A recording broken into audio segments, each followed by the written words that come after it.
Welcome back. Remember to like and subscribe. Now on to the story. Rebounds and Layups. I spent the last several days at the beach with my best friend and her children. The kids had fun playing, eating pizza, swimming, and making memories. We were all guilty. I love the mental vacation from life and simply relaxing and taking in everything life has to offer. We tucked in our exhausted children in the evening, then sat outside in the warm saline air and talked. For the majority of the evening, we sipped white wine and talked. It was great, and it reminded me how important good friends are. You have the option of choosing a family. Of course, our chat occasionally veered toward my STBX, which was to be expected. She began to speculate on why, when, and all the other things that could have influenced his decision, and there were so many questions. After finishing our glasses, we concluded that there is no rhyme or reason, and rationality fails us in this investigation. What we did begin to investigate, which I had not previously done, was what her motivations were. She formally divorces and then begins dating my STBX a month later. Granted, they were friends and former co-workers, but starting a serious relationship less than a month after a divorce seemed unusual. She didn't even get the chance to rebound. My friend exclaimed. Then it hit me, is my STBX on the mend? During a tough moment, a man consoled her by bringing her presents, flying to her, and so on. Is it possible that she is looking for a safe and pleasant rebound? In addition to regular visits, he has flown out there 3 times to accompany her to weddings. During my inquiry before to the confrontation, I read many communications from him in which he expressed his love for her but she did not reciprocate. Perhaps she does now, but she did not back then. Again, I realize this is pointless, a waste of my time, and will yield no results, yet I'm intrigued by this prospect. Many have said that I speak too much about him, that I should move on, live my life, that I am a woman, hear me scream, but the truth is that this post is therapy for me. If you will, consider this a diary entry.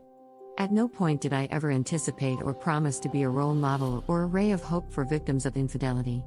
Instead, I'm being honest and truthful about what it's like to survive a cheater. It is unforgiving, empowering, a fight, and, most importantly, a process.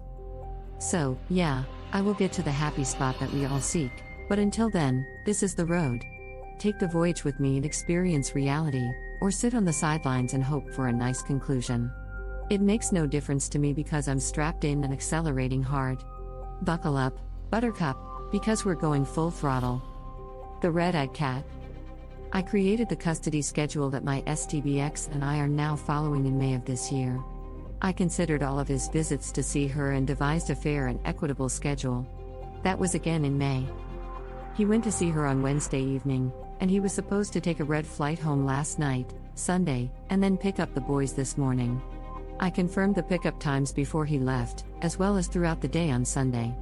Today I awakened to the following message. While I was dissatisfied, he appeared earnest, and I understand that flights are currently uncertain. I had appointments today and plans for this evening that I had to reschedule.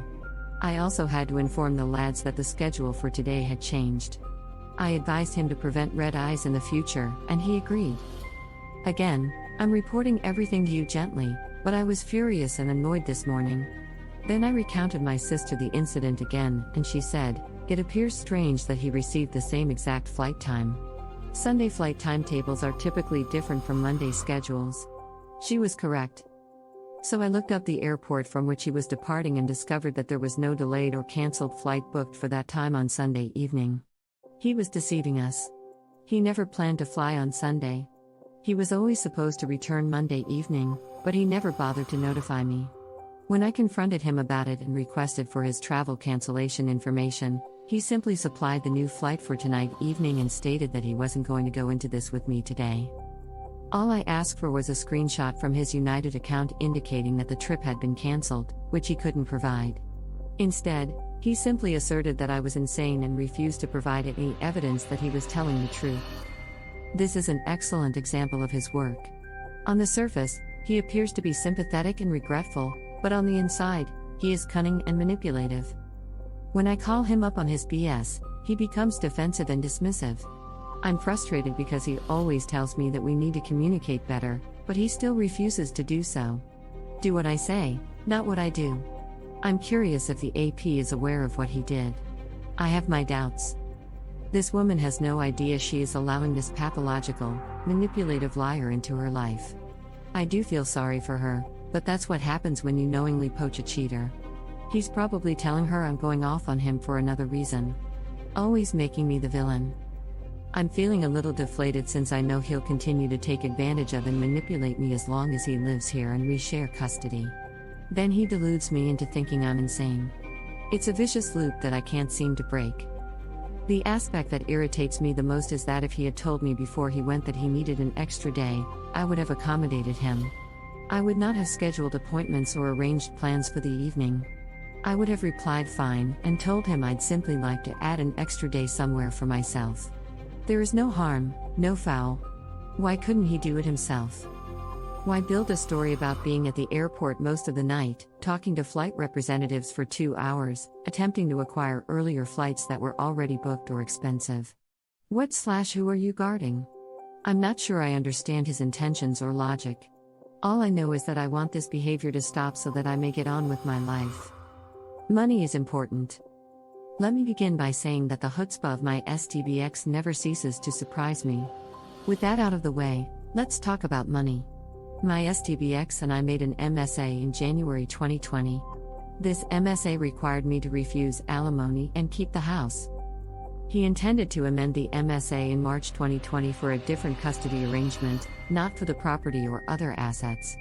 We signed our MSA in June 2020, however, in our state, once the paperwork is placed on the defendant, he has 30 days to oppose the MSA. Spoiler alert, he does not contest. I plan to sell the house in July 2020, so I have him sign another legal paperwork surrendering his entitlement to the home and any equity/profit from the sale. Let us now fast forward to September 2020. He's after the house. This man, I swear, establishes his own rules. Fortunately, I had already hired a lawyer, who informed me that his prospects of obtaining the house are now nil, but he could challenge the removal of the children. She indicated that it would be a lengthy and costly operation for both of us. I know my STBX is in financial trouble, so I called his bluff. I advised him to hire a lawyer. I can show that I need to sell the house financially. I can also demonstrate that they will be attending school with their cousins, will have greater opportunities for extracurricular activities, and will have round-the-clock care from grandparents.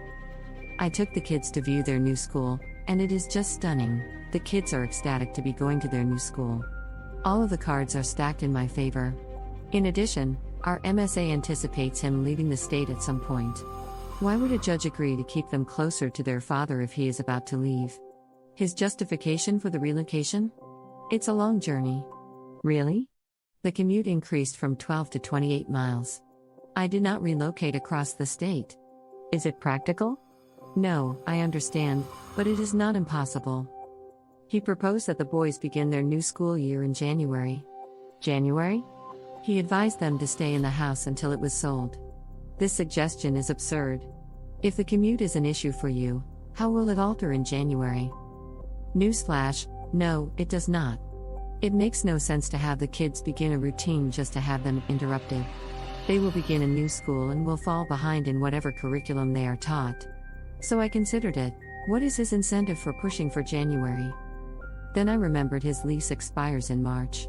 He is most likely relocating to her state. So the journey from January to March is substantially easier than the one from September to March. Once again, a decision made in his best interests rather than that of the lads. I believe he realizes the odds are stacked against him in this one and has ceased battling me for the time being. So there's that. Isn't it what makes the world go round? It appears to be complicating my divorce as well. Insert eye roll. My STBX has asked me for $5K, $10K, $15K, and now, with the threat of attorneys, $20K on several times since learning I would be selling the house. Did you ever consume paint chips as a kid? Because you are severely delusional. You have no right to anything. If I give you a dime, it's because I want to, and you can't give me a dollar amount to gift you. It's all mine, buddy. I informed him I'm no longer interested in discussing money with him. He knows he's at my mercy, which I appreciate. Finally, on August 23rd, I received a Facebook message that I never noticed because the sender was not a friend of mine. I watched it yesterday, and it turns out to be the AP's ex-husband. He tells me, "Hello, my name is, insert real name, insert AP ex name. How are you doing? I believe we should speak. Perhaps we can help each other figure things out? I was just wondering if you wanted to talk about anything." I'm not really surprised. They had a long conversation. What a plot twist. I've heard a lot of bad things about him. However, the Associated Press has heard false stories about me. Could she be as dishonest as my STBX? In terms of timeline, might the Apex know more about their affair than I do? Maybe he has a moving date? I feel like this is a talk I should have with caution. I messaged him back and am waiting for a response. I'll respond whenever I have some answers. Till next time.